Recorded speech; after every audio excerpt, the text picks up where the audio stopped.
Hello बच्चों, क्या हाल चाल। आई होप सब बढ़िया होंगे।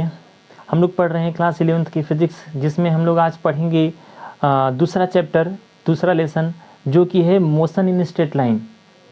अगर अभी तक आपने पहले लेसन को आपने नहीं देखा है तो आप डिस्क्रिप्शन में हमने पहले लेसन का लिंक, प्लेलिस्ट का लिंक दे दिया है, वहाँ से जाइए आप वीडियोस को देखकर फिर आप इस चैप्टर पे आइए। हम लोग आज पढ़ेंगे क्लास 11th की फ़िज़िक्स का दूसरा chapter, motion in straight line. Motion in straight line जो होता है वो मैकेनिक्स के अंडर आता है। तो सबसे पहले मैकेनिक्स जानते हैं। मैकेनिक्स क्या होता है? Mechanics is the branch of physics that deals with the condition of rest और motion of the object around us. Mechanics physics का वह ब्रांच है जो किसी भी ऑब्जेक्ट के स्टेट ऑफ रेस्ट या स्टेट ऑफ मोशन के बारे में डील करता है। मैकेनिक्स फिजिक्स का वह ब्रांच है जो किसी भी ऑब्जेक्ट के रेस्ट या मोशन को डील करता है, मोशन के बारे में बताता है, मोशन या रेस्ट के बारे में नॉलेज, हमको जानकारी प्रोवाइड करता है। उस ब्रांच को हम लोग क्या बोलते हैं? मैकेनिक्स। मैकेनिक्स फिजिक्स का एक ओल्डेस्ट ब्रांच है।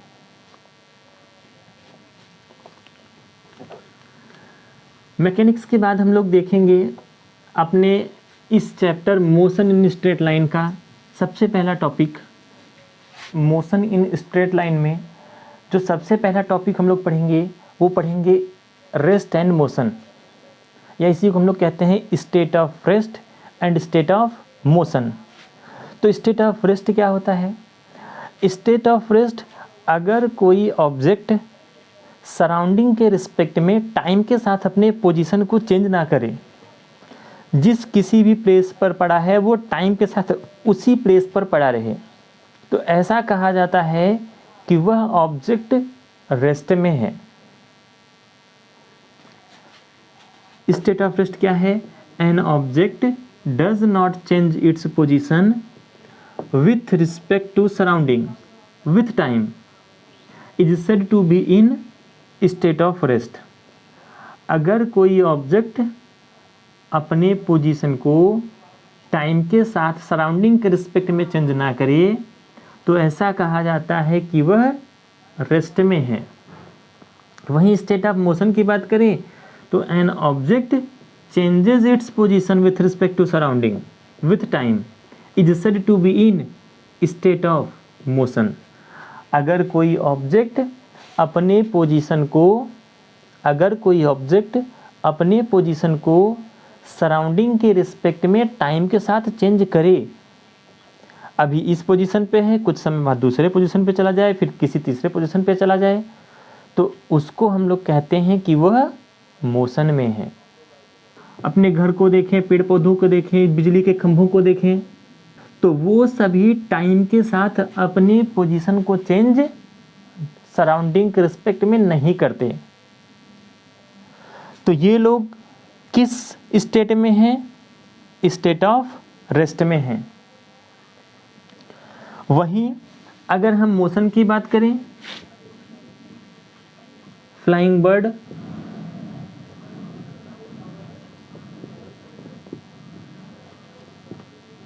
Bird, car, moving on road,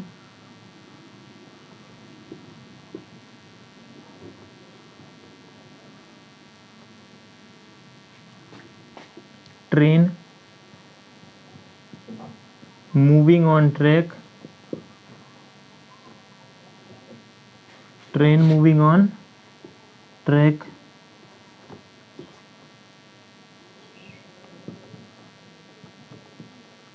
etcetera. State of rest की बात करें तो होम, ट्री, इलेक्ट्रिक पोल्स, ये सब टाइम के साथ पोजीशन को चेंज नहीं करते, इस वजह से स्टेट ऑफ रेस्ट में होते हैं। वहीं flying bird, car moving on road, train moving on a track, ये सभी टाइम के साथ सराउंडिंग के रिस्पेक्ट में अपने पोजीशन को चेंज करते हैं, इस वजह से ये कहलाते हैं स्टेट ऑफ मोशन, या कहलाते हैं, ये सब क्या कहलाएंगे? In motion. Rest and motion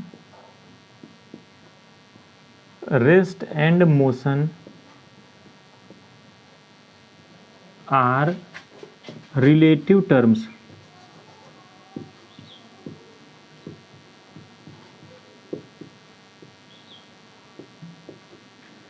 same time पर ऑब्जेक्ट किसी एक के रिस्पेक्ट में मोशन में भी हो सकता है तो किसी दूसरे के रिस्पेक्ट में रेस्ट में भी हो सकता है।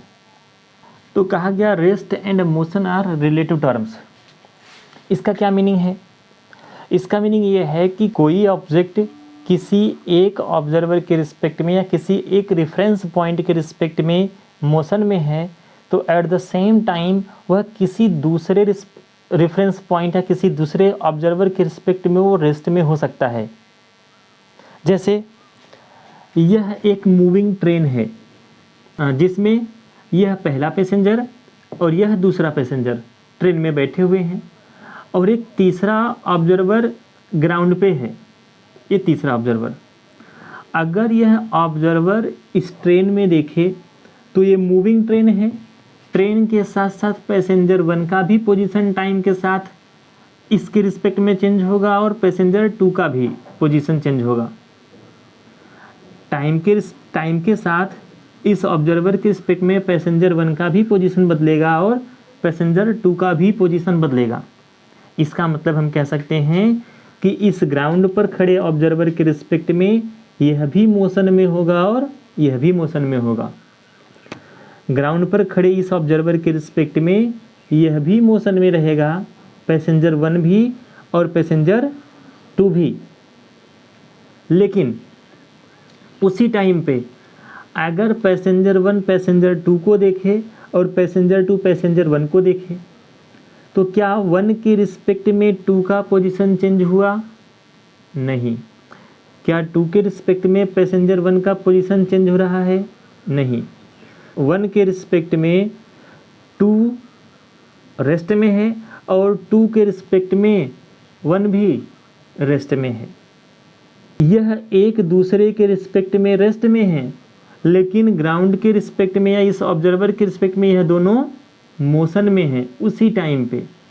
तो इस वजह से कहा गया कि रेस्ट और मोशन कैसे टर्म्स हैं? रिलेटिव टर्म्स हैं।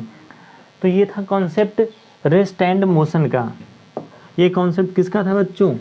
रेस्ट एंड मोशन का। टाइम पर वीडियो को पॉज करके आप चीज़ों को नोट डाउन कर लिया करिए। नेक्स्ट टॉपिक हम लोग देख रहे हैं पॉइंट ऑब्जेक्ट। तो पॉइंट ऑब्जेक्ट क्या होता है? किसी भी ऑब्जेक्ट को हम कब पॉइंट ऑब्जेक्ट के रूप में कंसिडर कर सकते हैं? अगर कोई ऑब्जेक्ट अपनी जर्नी में जो डिस्टेंस ट्रेवल कर रहा है वो बहुत बड़ा हो या बहुत ज़्यादा हो उसकी अपनी साइज से, तब ऑब्जेक्ट को कंसिडर किया जाता है एज पॉइंट ऑब्जेक्ट। अगर एग्जांपल की बात करें तो earth is assumed to be a point object. हमारा अर्थ जो इतना भारी है, इतना बड़ा है, उसको भी हम as a point object consider कर सकते हैं। कब? For studying its motion around sun. Earth के मोशन को अराउंड द सन स्टडी करने के लिए हम अर्थ को भी as a point object consider कर सकते हैं। सन के अराउंड अर्थ के मोशन को स्टडी करने के लिए हम अर्थ को भी कंसिडर कर सकते हैं एज अ पॉइंट ऑब्जेक्ट। दूसरे एग्जाम्पल की बात करें, अ ट्रेन, जो कि काफ़ी लंबा होता है। अ train for several 100 kilometres. Train की अगर जर्नी कुछ 100 किलोमीटर का हो तो हम उस ट्रेन को भी अज्यूम कर सकते हैं, कंसिडर कर सकते हैं एज अ पॉइंट ऑब्जेक्ट। अगर कोई ट्रेन कुछ 100 किलोमीटर, 100, 200, 500, 1000 किलोमीटर ट्रेवल कर रहा है तो उस ट्रेन के लेंथ को भी हम कंसिडर कर सकते हैं एज अ पॉइंट ऑब्जेक्ट। तो ये कुछ एग्जांपल्स कब हम किसी ऑब्जेक्ट को कंसिडर करेंगे, किसकी तरह? पॉइंट ऑब्जेक्ट की तरह। अगर ऑब्जेक्ट ने जो डिस्टेंस ट्रेवल किया है वह डिस्टेंस उसकी साइज से काफ़ी ज़्यादा हो तो उस ऑब्जेक्ट को हम कंसिडर कर सकते हैं as a point object.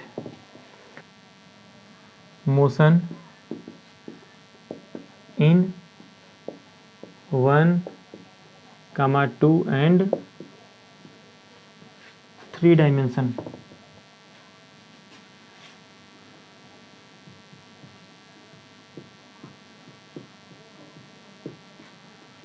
Motion in 1, 2 and 3 dimension. किसी भी ऑब्जेक्ट के पोजीशन या लोकेशन को बताने के लिए हम लोग यूज़ करते हैं coordinate axis, X axis, Y axis और जेड एक्सिस।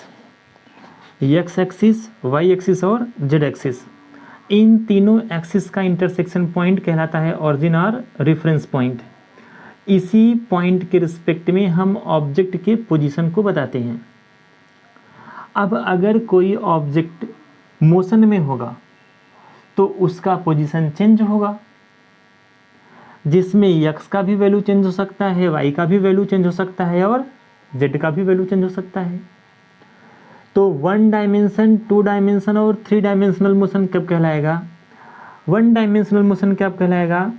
जब only one of 3 coordinates changes, जो यहाँ 3 कोऑर्डिनेट एक्सिस हैं एक्स, वाई और जेड, इसमें से केवल किसी एक का ही वैल्यू चेंज हो तो वह मोशन कहलाएगा मोशन इन 1 डायमेंशन। अगर कोई ऑब्जेक्ट मोशन में है और उस मोशन के लिए जो उसका पोजीशन चेंज हो रहा है वह किसी एक ही एक्सिस का वैल्यू चेंज हो रहा है तो मोशन कहलाएगा मोशन इन 1 डायमेंशन। ऐसे ही only 2 of 3 coordinates changes,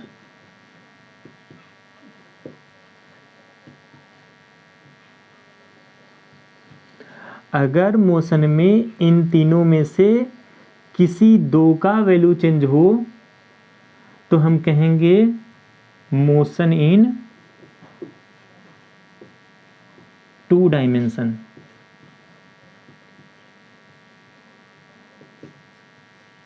motion in 2 dimension. और अगर कोई ऑब्जेक्ट ऐसा मोशन करे जिसमें इन तीनों का ही वैल्यू चेंज हो, एक्स का भी वैल्यू चेंज हो, वाई का भी वैल्यू चेंज हो और जेड का भी वैल्यू चेंज हो, तब वह मोशन कहलाएगा 3 dimensional motion. All 3 coordinates changes.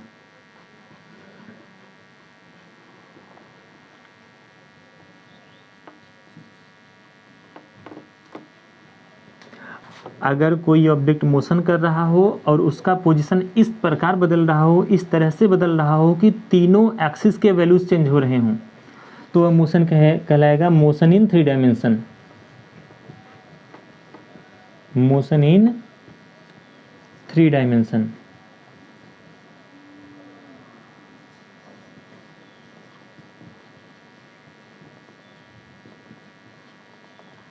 तब वह मोशन क्या कहलाएगा? Motion in 3 dimension.